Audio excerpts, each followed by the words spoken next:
사사기는 12명의 사사를 중심축으로 이야기가 전개됩니다. 그렇게 본다면 사사기는 16장 삼손의 죽음으로 끝이 나는 것이 맞습니다. 그런데 16장에서 끝나지 않고 17장, 18장, 19장, 20장, 21장까지 부록처럼 사사기 덧붙입니다. 부록 같은 이 몇 장의 말씀에 에피소드가 있습니다. 몇 가지 에피소드가 있습니다. 그 이야기를 통해서 우리 믿음의 문제가 뭔지, 그리고 어떻게 하면 우리가 가지고 있는 이 문제를 극복할 수 있을 것인지 우리 모두가 깨닫게 되기를 바랍니다. 오늘 본문은 에브라임 산지에 살고 있는 미가라고 하는 사람의 이야기입니다. 미가라는 이름의 뜻은 여호와 같은 이 누구인가 라는 뜻입니다. 굉장히 경건한 이름이죠. 그러나 이 이름에 걸맞지 않게 미가는 절대 경건한 사람이 아니었습니다. 그의 어머니가 돈이 많은 사람입니다. 옛날에는 부자라고 하면 양이나 가축을 많이 가지고 있었지만, 그런데 이 어머니는 돈을 많이 가지고 있습니다. 그때는 은행 같은 게 없으니까 돈을 그냥 땅에다 파묻어 두기도 하고 그렇게 보관을 하고 감추기도 했죠. 그래서 복음서 보면 밭에 감추인 보와 같은 이야기가 나오는 것입니다. 어디 보관할 데가 없으니까 아무도 안 볼 때 땅을 파서 거기에 감추어 두는 거죠. 그런데 소작인이 가서 농사를 짓다 보니까 갑자기 그걸 발견하는 이런 일이 있었던 것 같아요. 이 어머니도 그 많은 재산을 어디 숨겼는데 그만 그 재산을 도둑맞고 말았습니다. 그래서 화가 난 나머지 누군지는 모르지만 그 훔쳐간 도둑에게 입에 담을 수 없을 정도의 저주를 퍼부었습니다. 그런데 그 돈을 누가 훔쳐갔는가 하면 바로 아들 미가가 훔쳐간 것입니다. 돈이 탐나서 어머니의 돈을 훔쳐갔습니다. 그런데 이 어머니의 저주를 듣고 나니까 너무 꺼림칙한 것입니다. 매일같이 저주를 퍼부었습니다. 썩을 놈, 망할 놈, 문드러질 놈, 쇠가 만발이나 빠질 놈. 날마다 일어나면 그렇게 저주를 퍼부으니까 미가가 덜컥 겁이 났습니다. 정말 이 저주가 내게 임하면 어떡하나. 그래서 실토하고 훔쳐간 돈을 어머니에게 도로돌로 주었습니다. 그러자 어머니가 그 돈을 돌려받으면서 내 아들이 여호와께 복받기를 원하노라 하고 축복해 주었습니다. 여러분 보세요. 돈이 들어오자마자 저주가 축복으로 바뀌었습니다. 돈 때문에 저주하고 돈 때문에 축복하고, 그야말로 배금주의 전형을 볼 수 있습니다. 내 아들이 여호와께 복받기를 원하노라. 그렇게 축복을 했지만 이 어머니가 이미 뱉어버린 저주가 있기 때문에 이게 마음에 걸립니다. 그래서 그 돈의 일부를 가지고 자기 아들을 위하여 신상 하나를 만들어서 원래 자기 집에 있던 신당에다가 안치를 합니다. 거기다가 모셔놓았습니다. 그리고는 제사장이 입는 겉옷, 에봇, 요즘으로 말하면 성의 가운이죠. 이걸 만들고 원래 야훼 신앙에는 없는 드라빔이라고 하는 우상까지 만들어서 그 신당에 모셔놓았습니다. 다 있습니다. 뭐가 없습니까? 제사장이 없어요. 그래서 놀고 있는 아들 중에 하나 제사장으로 세워서 거기 삼았습니다. 여러분, 이 미가의 가정에서 일어나고 있는 일을 잘 보세요. 하나님도 섬기고 신상도 섬기고 다 섬기는 것입니다. 미가도 그의 어머니도 하나님을 안 믿는 사람은 아닙니다. 하나님도 믿지만 하나님만 믿는 것이 아니라 다른 것도 믿는 것입니다. 이것저것 다 섞어서 좋다고 생각하는 것을 다 붙잡고 믿는 것입니다. 그런데 그걸 자신들은 신앙이라고 생각하고 있더라는 것입니다. 신상을 만들어서 뭐라고 말합니까? 여호와께 거룩히 드리노라. 신상을 만들고는 여호와께 거룩히 드리노라. 하나님께 바쳤다는 것이죠. 교회 여러분, 이게 다른 사람의 이야기가 아닙니다. 우리 안에 이런 것이 있을 수 있습니다. 물론 우리가 노골적으로 하나님을 부인하거나 하나님을 내던지지는 않겠죠. 우상을 섬기지는 않겠죠. 그러나 하나님과 우상을 섞어서 섬기는 일은 우리에게 있을 수 있습니다. 눈에 보이는 형상이 아니라 눈에 보이지 않지만 하나님과 비교하고 똑같이 섬김의 대상으로 삼는 것이 우리에게 있을 수 있습니다. 입술로는 하나님을 말하나 그러나 그 삶에 하나님이 없고 마음에는 하나님이 없는 것이죠. 지난주에 우리 교구 목회자들과 함께 현성자 권사님 댁 신방을 갔다가 중국집에서 점심을 대접받았습니다. 현 권사님은 잘 대접하시느라고 김용호 집사님, 정소영 집사님과 미리 가셔서 시식을 하시고 그리고 좋은 요리를 주문해 주셨습니다. 근데 아무래도 중국집 가면 짜장면이 빠질 수 없잖아요. 짜장면을 먹어야 되잖아요. 그래서 짜장면을 시켰는데 이 집은 짬뽕이 잘한다는 소문이 있더라. 그러니까 우리 목사님도 전도사님도 다시 다 짬뽕을 주문하는 겁니다. 저도 약간의 흔들림이 있었지만 그래도 좌로나 우로나 치우치지 말라는 말씀을 굳게 붙잡고 저 혼자 짜장면을 시켰습니다. 그런데 시켜놓고 보니까 짬뽕이 훨씬 더 맛있어 보이는 것입니다.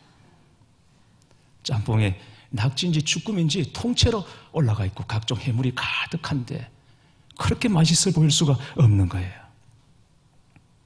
그러나 모르긴 해도 그날 짬뽕을 시킨 분들도 기름기가 자르륵한 제 짜장면 그릇을 보고 몹시나 후회했을 것입니다.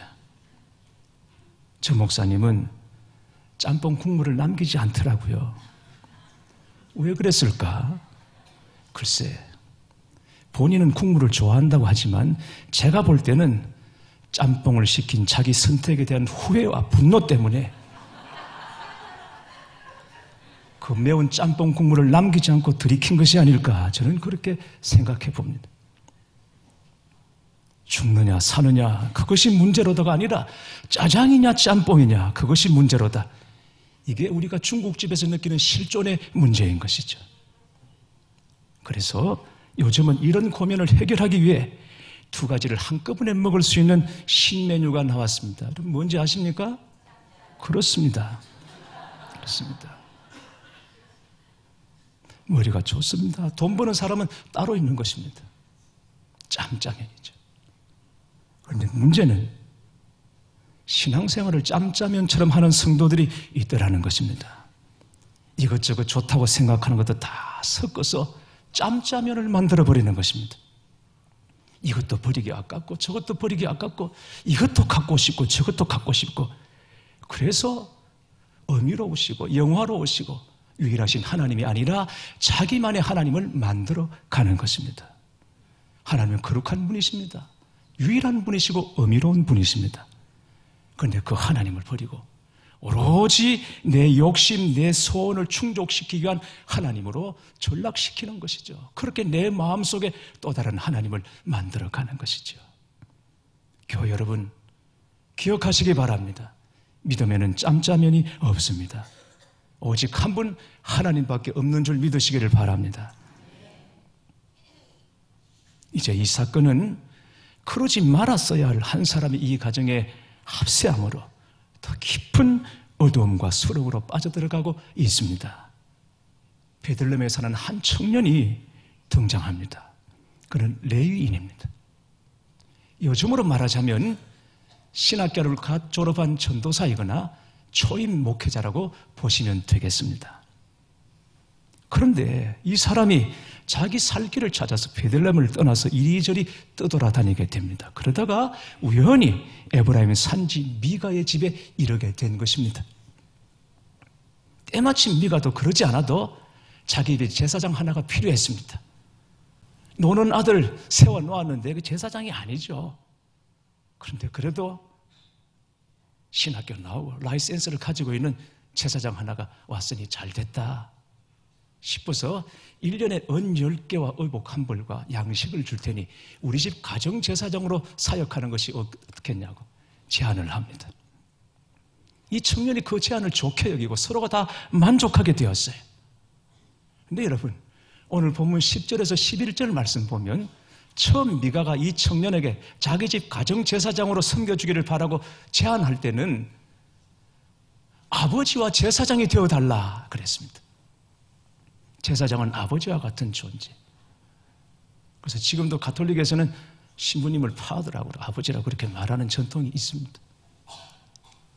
자, 그리고는 은 10개와 의복 하나와 한 벌과 양식을 제공받고 좋게 여겨서 서로 거래가 성사되고 난 다음에는 어떻게 돼요? 11절에 보니까 그 집 아들 중에 하나가 되었다 그랬습니다.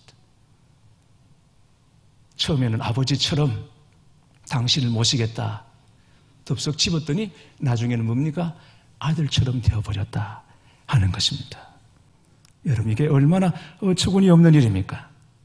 제사장은 하나님께서 기름 부어 세우시는 하나님의 종인 것입니다. 그런데 미가는 그런 제사장을 자기 돈으로 살 수 있다고 생각한 것입니다. 더더군다나 개인적으로 제사장을 거느릴 수 있어요, 없어요? 안 되는 거예요.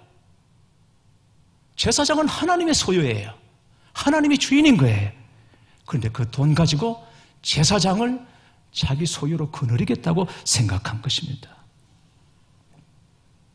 개인 제사장, 사립 제사장을 만든 것입니다. 시골에서 목회하는 후배 목사님 하나가 얼마 전에 저를 찾아왔습니다. 아이들이 좀 있고 어른 교우들은 3분이라고 했는데 힘들다고 했습니다. 뭐가 힘드냐? 설교를 하고 나면 이 3분이 반응이 제각각이라는 것입니다. 그 중에 한 분 노 권사님은, 연세 높으신 여 권사님은 자녀들이 도예지에 나가 사는데 자녀들 집에 한 번 나갔다가 들어오시면 3개월, 6개월 걸린답니다.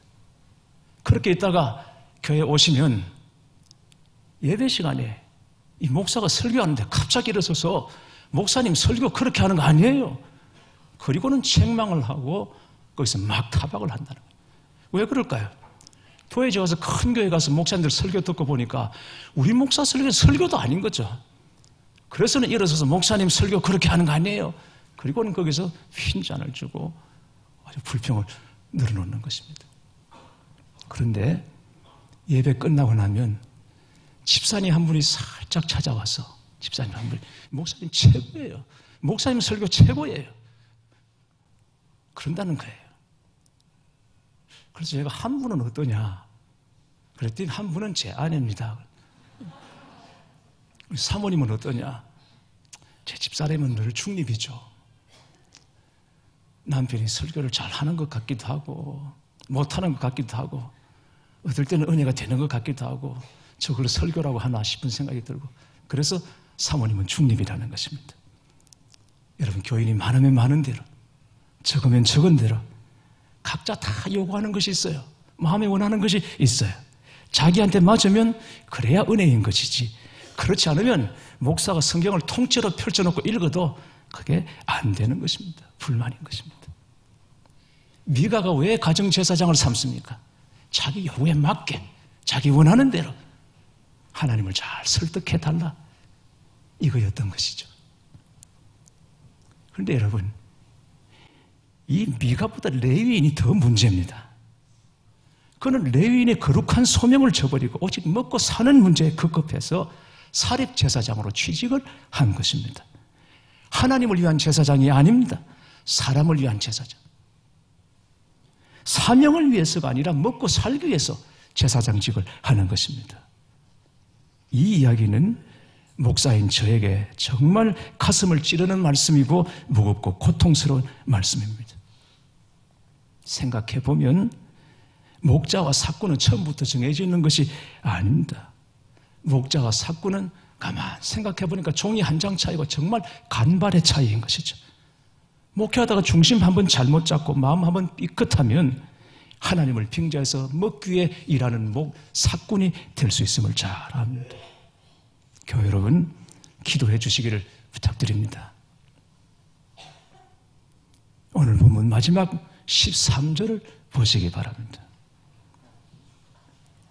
제가 마지막이라고 했다고 해서 이 설교가 끝날이라고는 여러분 기대하지 마시기 바랍니다. 13절 보니까 이에 미가가 이르되 레위인이 내 제사장이 되었으니 이제 여호와께서 내게 복을 주실 줄을 아노라 하니라. 이 무슨 말이에요?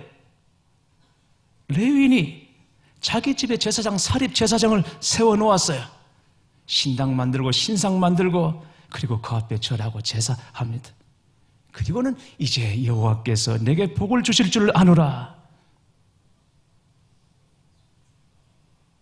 자기가 생각하는 걸 다 구비해 두었습니다. 거기다가 제대로 된 제사장까지 세웠습니다. 이제는 복 주실 줄을 믿노라, 아노라. 여러분, 미가가 그토록 빗나간 모습을 하고서도 하나님께서 복 주실 줄을 확신하고 있습니다. 정말 믿었습니다. 미가는 그렇게 믿었습니다. 의심하지 않았습니다. 교회 여러분, 이 가정의 문제가 여러분은 무엇이라고 생각하십니까? 뭐가 이 가정의 문제입니까? 6절 말씀을 보십시오.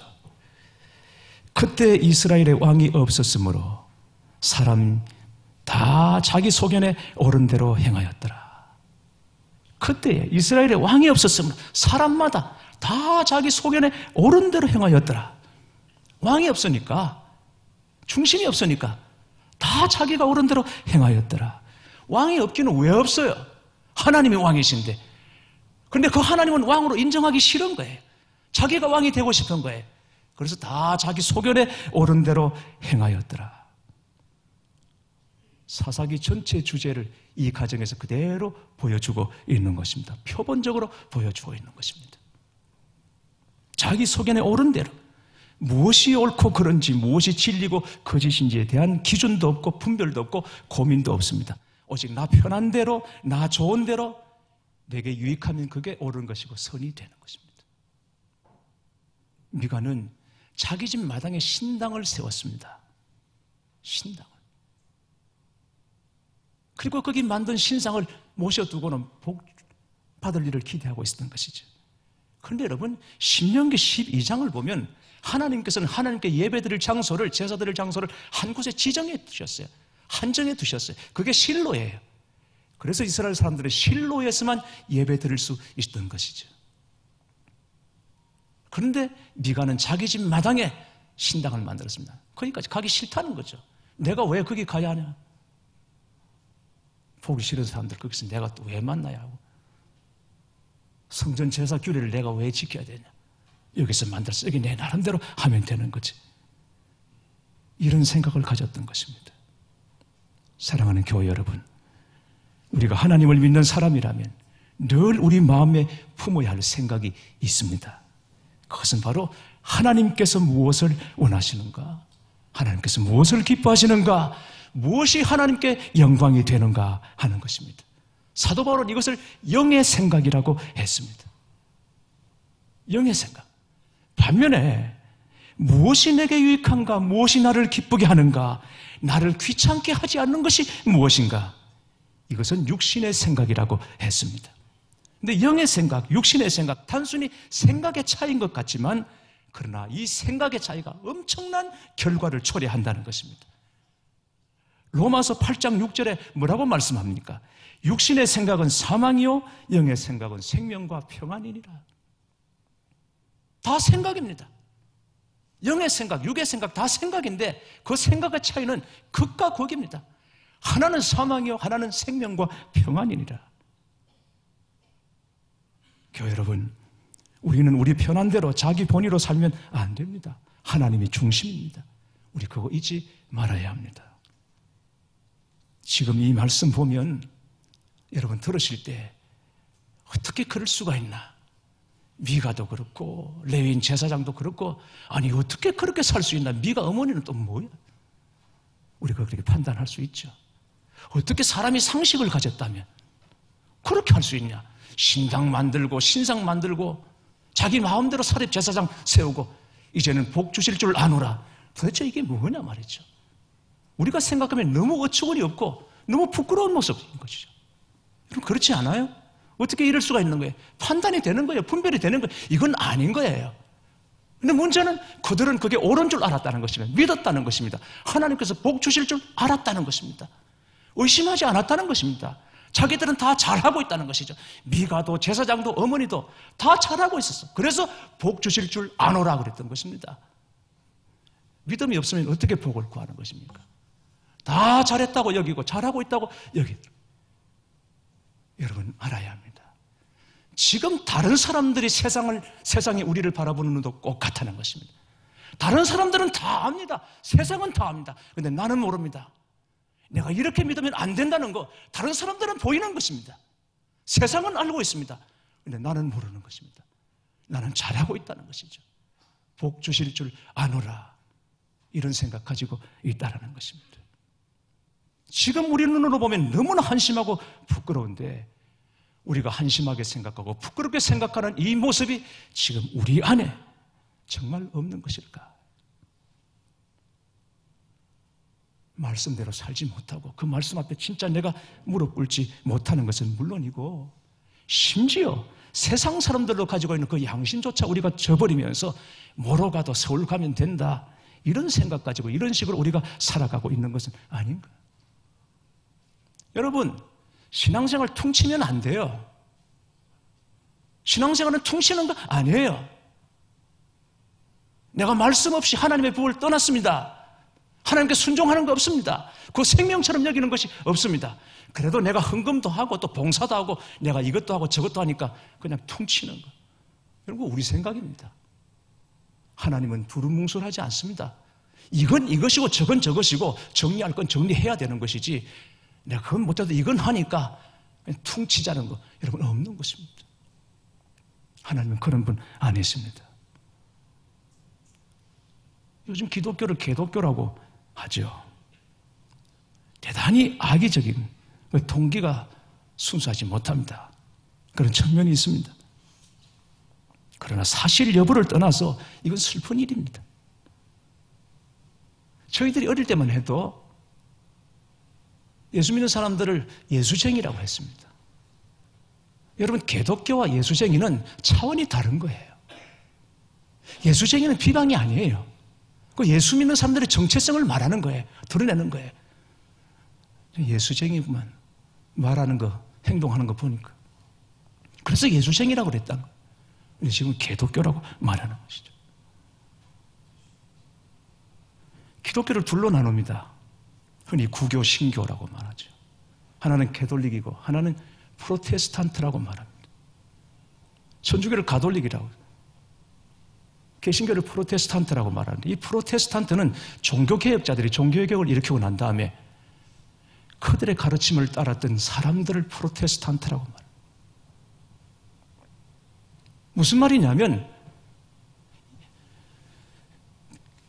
반개혁자들, 개혁을 거부하는 사람들이 볼 때 이 프로테스탄트다 그렇게 말했다는 것은 뭐냐면 저 사람들은 대목군이다, 반동분자다, 저항하는 자들이다 그런 의미로 프로테스탄트라고 말했습니다. 그러니까 프로테스탄트는 저항하는 사람들, 반동분자인 것입니다. 개혁을 원하지 않는 쪽에서 볼 때는 저항꾼들, 대목꾼들, 반동분자들. 그렇다면 사랑하는 교회 여러분, 우리는 도대체 무엇에 저항을 해야 되겠습니까? 우리는 무엇에 반대를 해야 되겠습니까? 우리가 진짜 그리스도인이고 하나님의 백성이라면 우리가 저항해야 될 것이 무엇이고 우리가 반대해야 될 것이 무엇인지를 여러분 바로 알아야 되지 않겠어요? 그래야 그리스도인 아닙니까? 많은 사람들이 성도, 그리스도인 이 호칭을 너무 가볍게 지금 여기고 있습니다. 성도, 그리스도인, 장로, 권사, 집사가 아닌 사람들에게 붙이는 이름 정도로 생각하고 있는 거예요. 집사 되기 전까지 성도, 그리스도인을 여기고 있는 것입니다. 그러나 여러분, 성도나 그리스도인이라는 이름은 우리에게 주신 가장 큰 특권인 것을 알아야 합니다. 우리가 예수 그리스도께 속한 사람이며 하나님이 우리를 거룩한 무리로 인정하셔서 하나님께 속한 자로 하나님의 이름을 부르며 하나님을 구하며 살아갈 자로 우리를 인정해 주셨다는 것입니다. 미가가 레위인 제사장을 붙잡아 두고 복 주실 것이라고 확신하는 이 어리석은 모습. 이제 제사장까지 구비됐으니 하나님께서 복 주실 일만 남았다고 생각했던 이 어리석은 모습, 여러분 간간히 우리에게도 나타날 수 있는 거예요. 기억하시기 바랍니다. 우리의 제사장은 예수 그리스도이십니다. 우리가 의지할 분은 오직 주님밖에 없습니다. 예수님만이 지금도 살아계신 대제사장으로 우리를 위해 중보하시고 세상을 이길 힘의 원천이 되어주시는 줄 믿습니다. 참된 믿음은 오직 주님만 붙잡는 것입니다.